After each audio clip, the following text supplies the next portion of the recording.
Hello and welcome to Atop the Fourth Wall, where bad comics burn. Patreon-sponsored review time again, and this is a weird one. Probably would have had dozens and dozens of reviews and video essays and reactions and all that jazz had this come out nowadays and not 2006.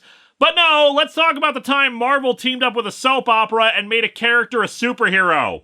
Guiding Light was a soap opera that began life as a radio show in 1937, focused around a minister character and several people in a fictional suburb who would go to him for help whenever he shined a lamp in his window, inviting people to come to him. The guiding light of the title. As you can imagine, for a series that lasted 72 years, that premise was completely abandoned over time, so that the title of the show was completely superfluous. By the time the show transitioned into television, the focus had shifted away from the Reverend and instead to a family of immigrants. Over time, that expanded to other families still, with over 15,000 television episodes before the show was finally canceled in 2009. And we say The Simpsons has gone on too long. 72 years of continuity, and from my reading, several characters got divorced and then remarried multiple times. So you can see they were certainly still cranking out fresh plot ideas after all that time. I kid. It's the nature of soap operas. Romantic entanglements, betrayals, business dealings, occasionally outlandish plots, and yet they found ways to keep things gripping and audiences engaged. My late grandmother was a big soap opera fan, of course calling them her stories.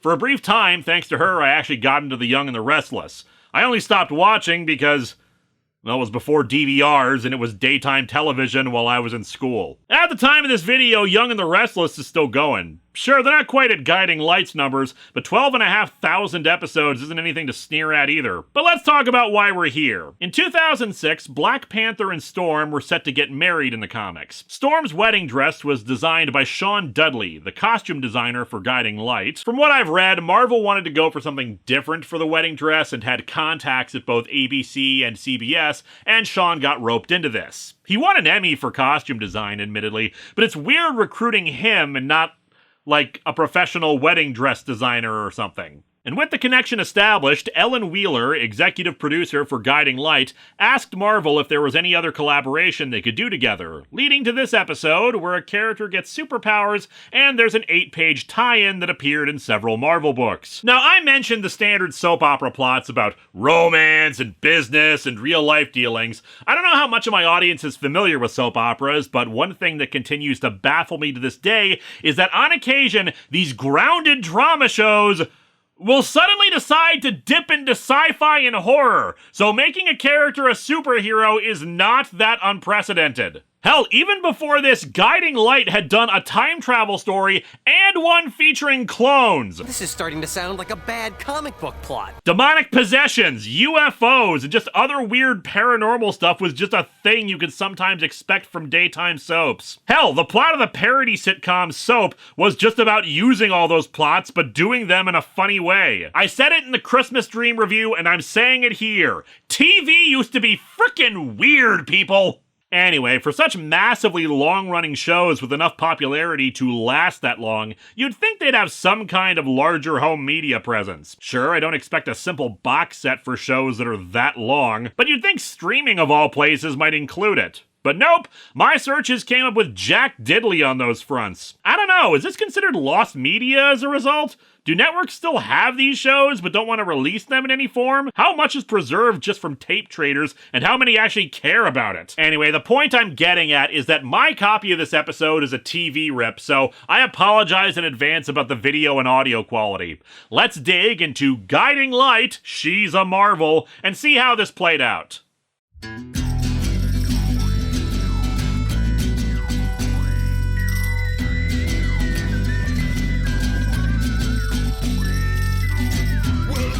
Atop the fourth wall, where bad comics burn.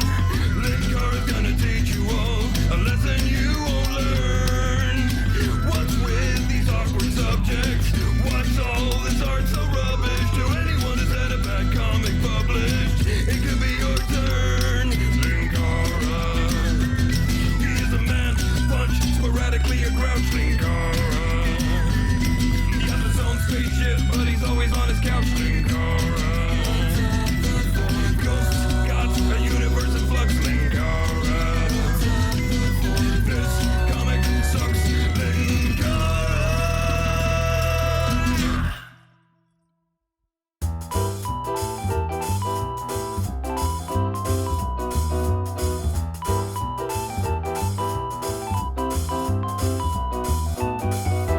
We open with the character Harley desperately trying to finish Halloween costumes for her kids. When's my costume gonna be done? It's getting there. It'd be a lot easier if the show wasn't letterboxed for some reason.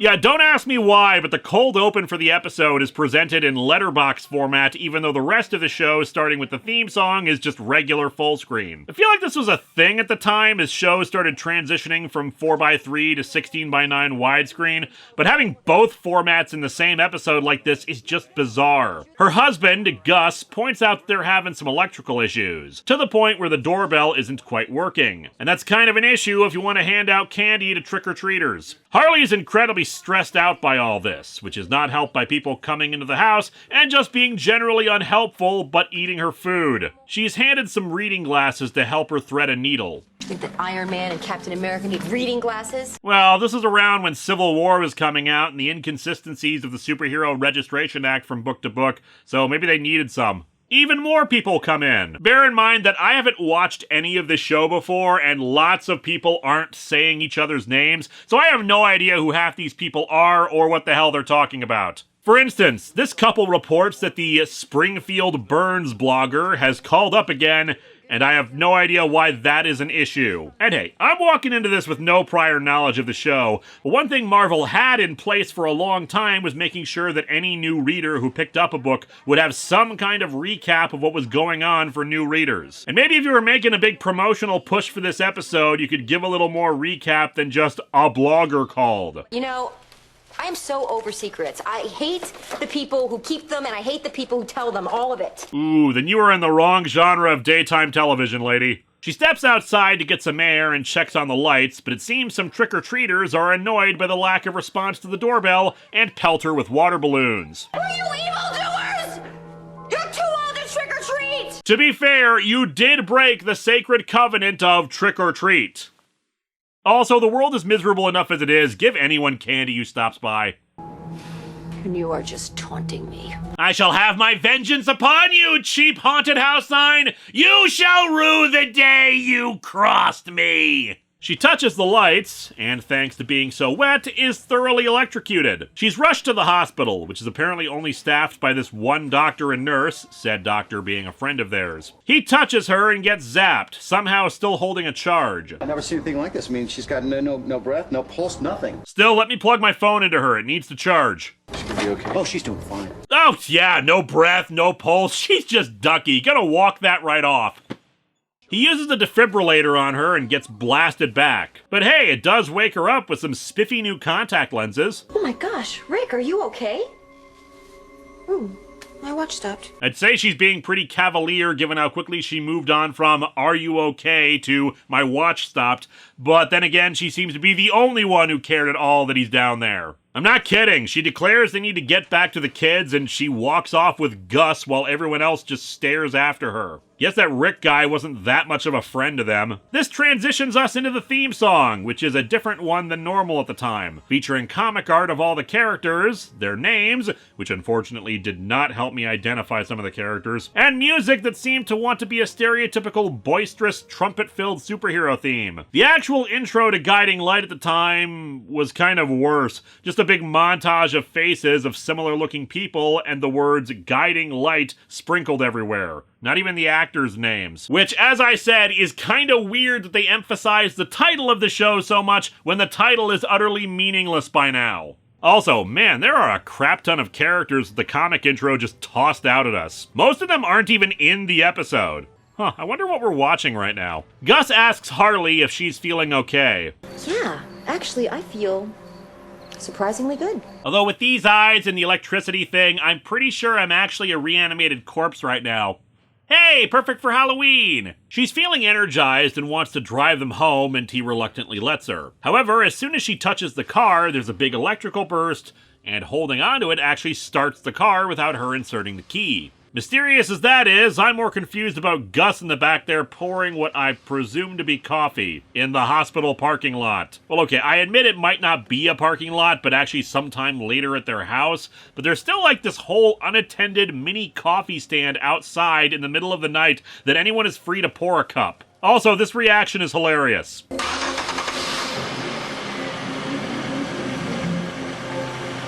Oh my god. My car is haunted! The comic panel transitions actually depict her eyes as glowing, but I guess they didn't really have the budget for that. They go home and she decides to make dinner for Gus and the kids. And by that I mean she puts some bread in a toaster and pours some soup into 2 mugs. Kid, huh? Eat carefully.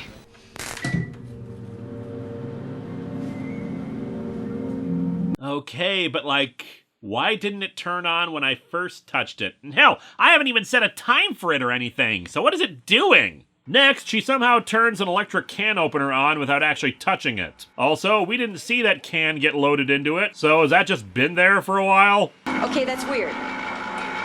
But very cool. Wow, I can turn on appliances 2 inches away from me! She suddenly demonstrates super hearing and speed when she hears another friend, Frank, at the door. Frank is apparently close enough that he just takes the toast she was working on to eat. He reports that as a result of all the power disruptions in the city, the local prison was also affected and there were 2 escapees, Dash and Bash, aka the Carnage twins. Harley had apparently helped put them away years back, she's a cop, and they swore revenge. She insists on coming along to look for them. You guys go outside. I'll meet you there in just a second. There's one little thing I want to take care of. Is it all that food you started making? Because I'm pretty sure all the appliances have turned off by now.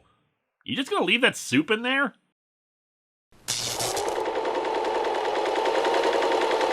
Now the sewing will be utterly ruined because I need to be holding on to it to guide the cloth through. Damn, I'm good! Also, sewing machine! The comic transitions show her turning off a random car alarm and then zapping a guy's cell phone when she sees him using it while driving. And judging by the look on this guy's face, I think she just electrocuted him too. Our hero, everybody! They arrive at a cafe? The precinct? I have no idea where the hell they are, but Harley goes in to make some more coffee while Gus gets a call on the police radio. Wait, coffee on the inside of a building? What'll they think of next? However, it seems the Carnage twins are inside, casually standing around waiting for her.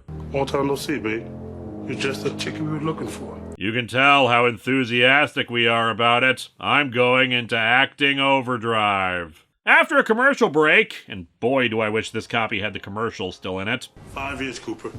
5 years we wait for a moment. This is gonna be so sweet. Okay, guys, if you're gonna do the whole twins finishing each other's sentences thing, maybe one of you shouldn't be mumbling your lines. She mocks surrendering to them. I think this room needs a little energy. Okay, putting aside that her primary superpower seems to be turning kitchen appliances on, why was all that food already in there? Like, did that blender just have a bunch of ice sitting in there? The toaster with some stale bread? Another can and a can opener? Or is this the show's way of telling us that she has food summoning powers too? Because the extent of the budget is superimposing sparks over the footage, no disrespect intended, I get it. They can't really do much in terms of her super speed, so they just change camera angles and she's in a different spot while they play a bullet whooshing by sound effect. And now, the funniest moment in this episode! Far funnier than any joke I could possibly make. Just a reminder that someone wrote that in the script, the director decided to film it, the actors performed it, and the editor included it.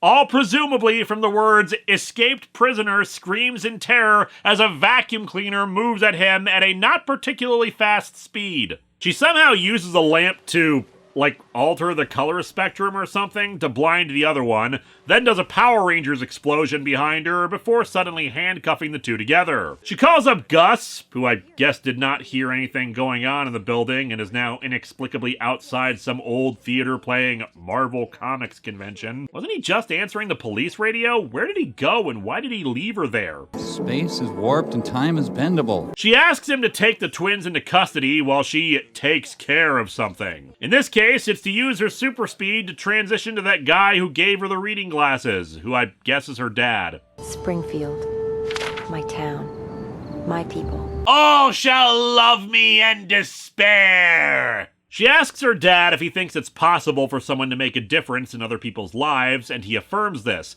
saying that most people are just looking for something bigger in their lives, wandering in the dark, trying to find a light. Something to guide the way. I understand, Father.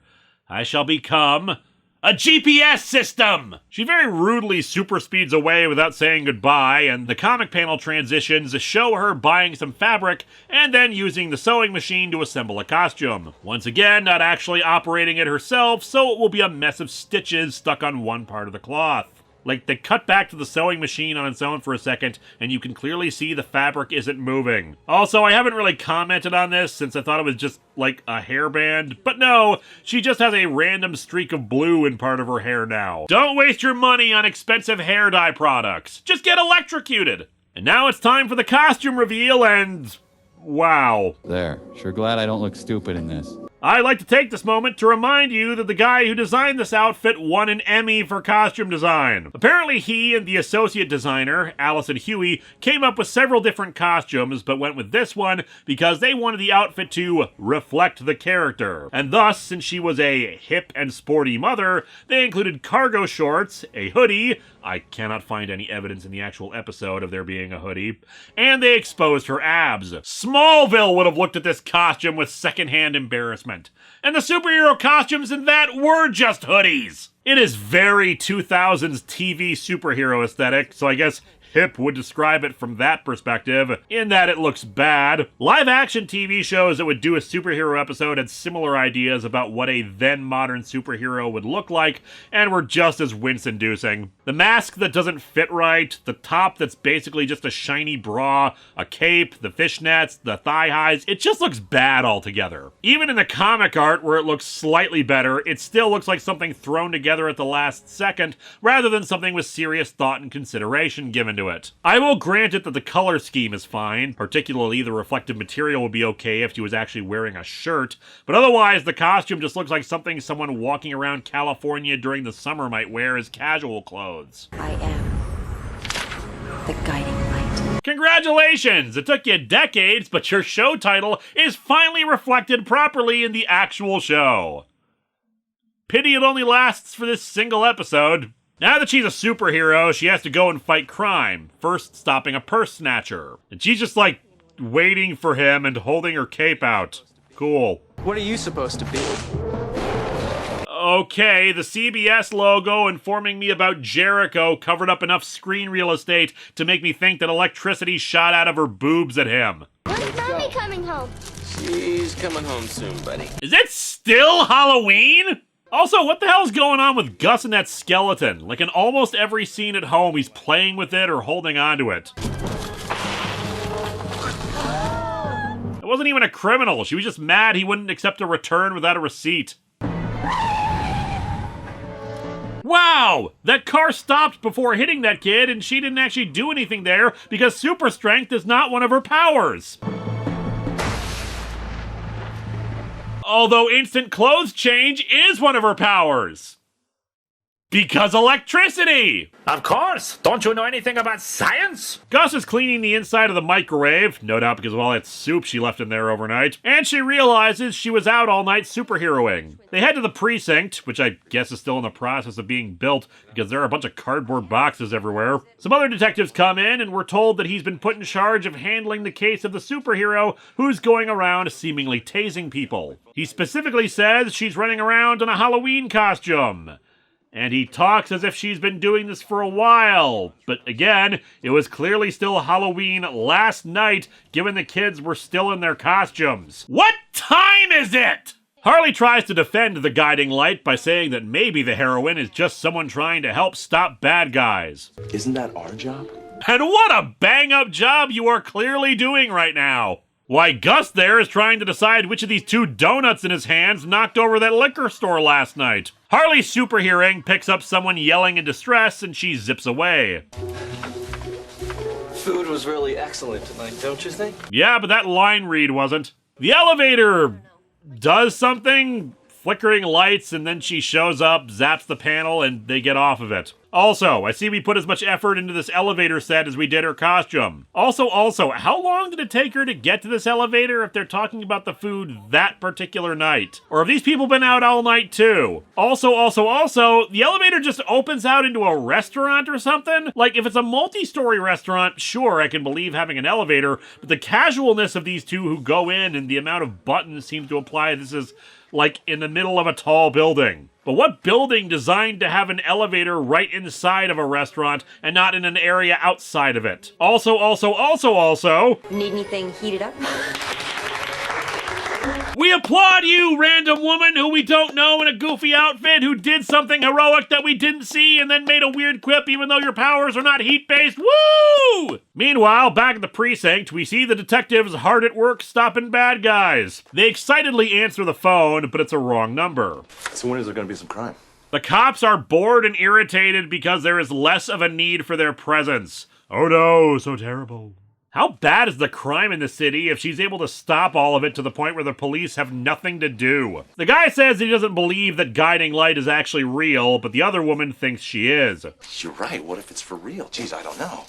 Maybe I should call my best friend Spider-Man, see what he has to say about it. Dude, it's 2006 and I just revealed my secret identity to the world. My aunt has been shot and I'm about to sell my marriage to the devil. I don't have time for your crap right now. I have him on speed dial right above the Incredible Hulk and the Easter Bunny. Pre- or post-crisis Easter Bunny. They get a phone call about a break-in at a jewelry store, but after a brief bit of guiding light zipping in, the jewel thief is already tied up and delivered right to the two detectives' office. Harley shows up in the costume to them, where they trade barbs for a moment. Naturally, they do not recognize her despite the flimsy mask, the eyes, and the blue ribbon or hair extensions or whatever the hell that is. She says that they're all on the same team. Then how come my uniform doesn't show off my stomach?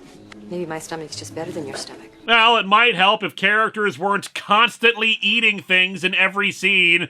Like, seriously, everybody has the munchies in this series. They come into a scene, grab food, and chow down even if it's someone else's house. Like, were they not allowed to break for lunch, and so they just raided the craft services table before a scene started and tried to do stage business with it? Anyway, after informing them that she's going to be doing the thing that she's already been doing, she once again zips away.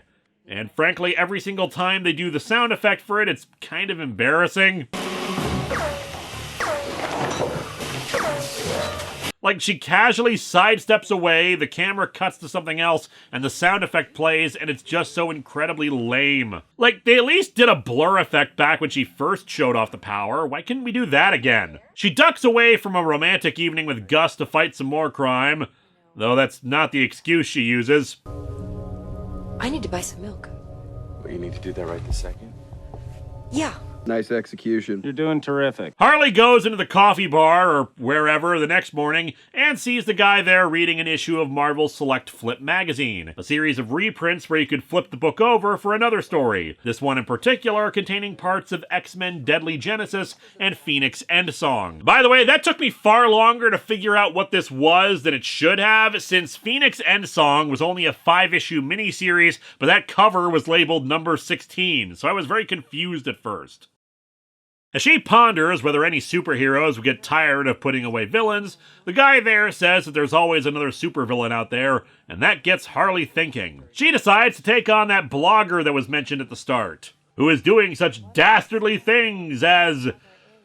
I have no idea. The detectives say he knows everything, and it's like he's in their heads, so... Like, are they posting secret information? Gossip?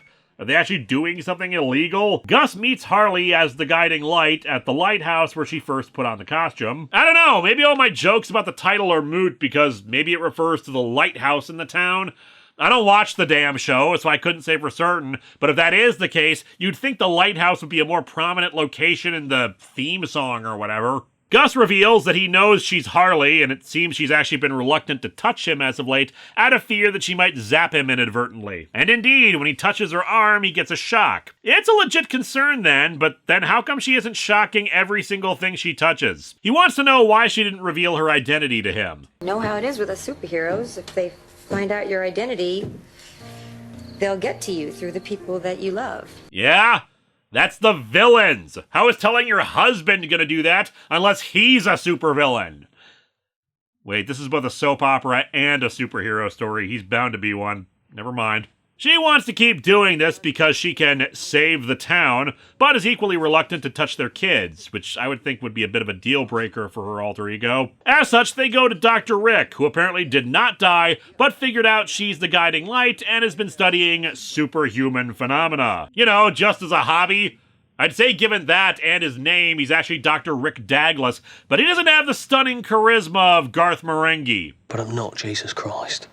I come to accept that. Rick's actor, by the way, seems like someone that just tossed into this out of nowhere. It feels like he keeps flubbing his lines and throwing in lots of ums and ers. You saw that earlier with the, oh, she has no breathing and no pulse, but she's fine thing. But it's even worse when he's trying to spout technobabble over how her powers work. All of us are surrounded by some sort of electric magnet field. Master of Magnet. Excited that field, giving her the ability to supercharge machinery, move at superhuman speed. Ah yes, Harley's natural magnetic field is why she can move at super speed. Fucking magnets, how do they work? Rick has her put her pinky finger in some water, which makes it boil for some reason. But when she tries to use that pinky to turn on a lamp, it doesn't work. His theory is the water would short-circuit the electricity and return her to normal if she fully submerged herself in it. Okay, one, I get the theory for full submersion in water, but the test was just her pinky, so wouldn't the field reestablish itself back around her entire body afterwards, and thus her pinky would still be able to work? Two, has she not showered since this started? I mean, it's not the same thing as fully submerged, I guess, but you'd think it would have done something. Admittedly, this is all made-up fake science for superheroes, but still. Anyway, she can sense something being recorded down by the docks via a nearby laptop, I guess. And she rushes off to the docks to confront the blogger. Because something being recorded at the docks is the blogger? Why does the magnetic field bullcrap make more sense than this blogger thing? The blogger is apparently, like, across the water at the... well, she called it docks, but this looks like a bog or something. Point is, she can't cross the water without risking her powers, so Gus, who is here now despite a lack of superpowers, leaps into the water, grabs the person they saw, and drags them over. Taking off her mask, it's revealed to be...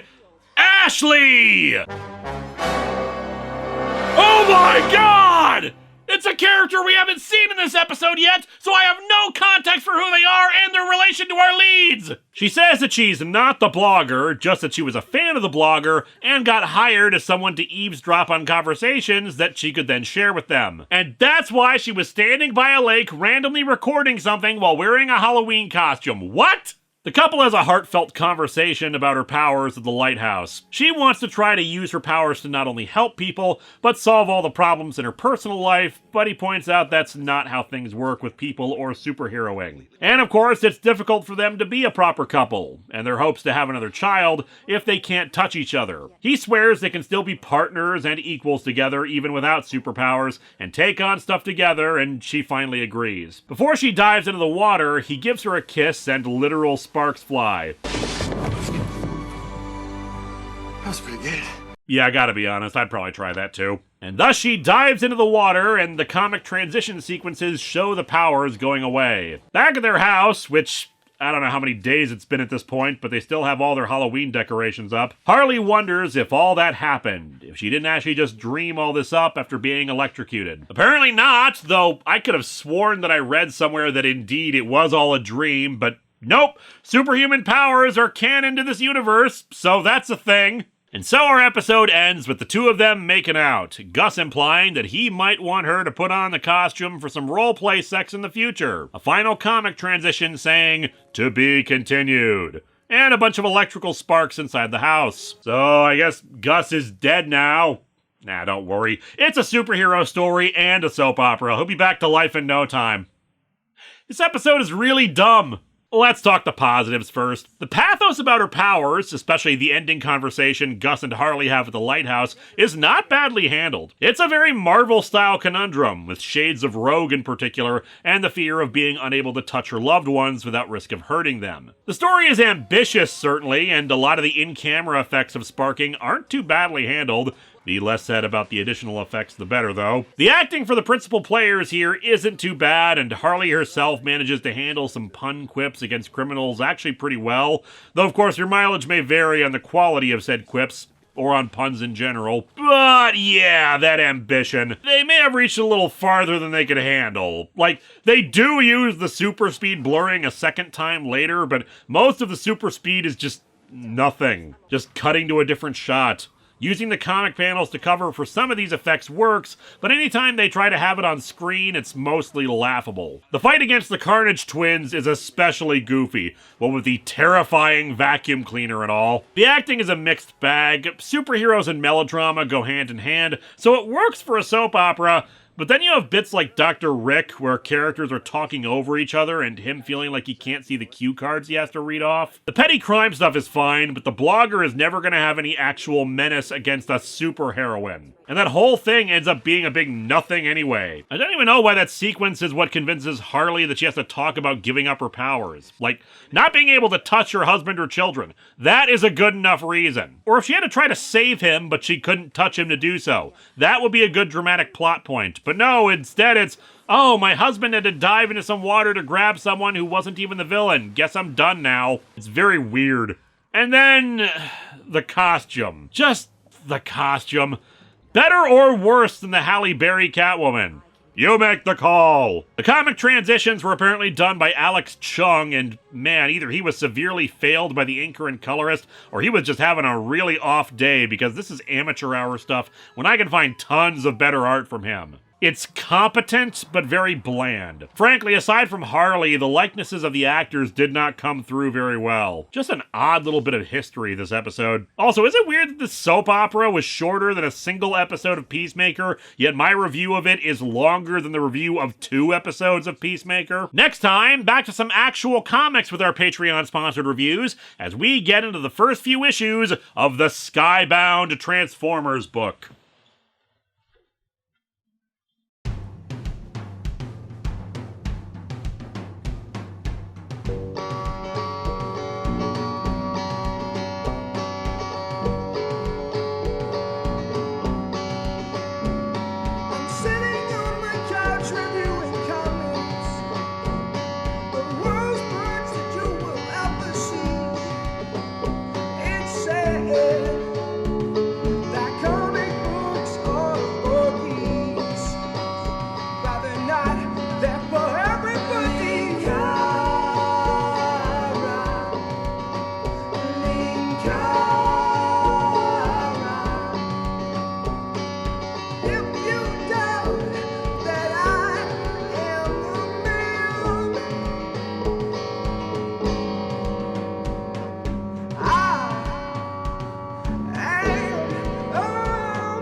Don't look so shocked.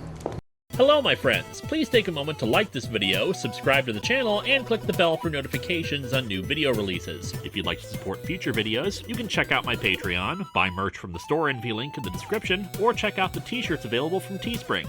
Thanks for watching.